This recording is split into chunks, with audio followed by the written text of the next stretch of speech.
Every town has its secrets, and the small village of Ashmere was no exception. Nestled between fog-draped hills, it was a place where whispers carried farther than the wind. The most enduring tale, passed from generation to generation, was about the passage. It wasn't on any map, but everyone in Ashmere swore they knew someone who'd found it, tucked behind an overgrown hedge, hidden among ancient oaks, or at the end of a street that wasn't there yesterday. The story went that the passage wasn't a place you sought. It was a place that sought you. Lila, a skeptical teenager new to Ashmere, dismissed the tales as superstition.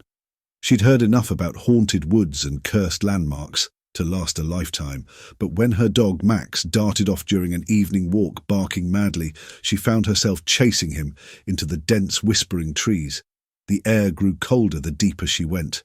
The forest felt wrong, too silent, the shadows too deep.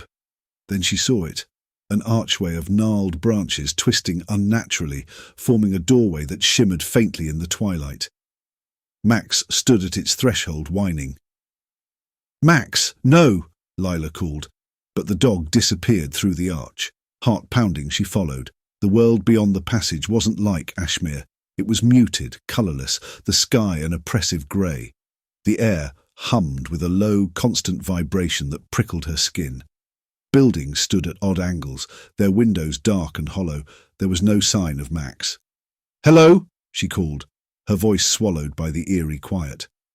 As she wandered, she noticed movement in the shadows, figures just out of sight. They didn't step closer, but she could feel their eyes on her. Finally, she spotted Max near a crumbling church. Relief flooded her as she sprinted toward him, but as she neared, she froze. Max was staring at her, but his eyes were wrong, wide, unblinking, and human. "Max," she whispered, her voice trembling. The dog tilted its head unnaturally far to the side, its neck cracking. Then it spoke in a deep, guttural voice. "You shouldn't have come here."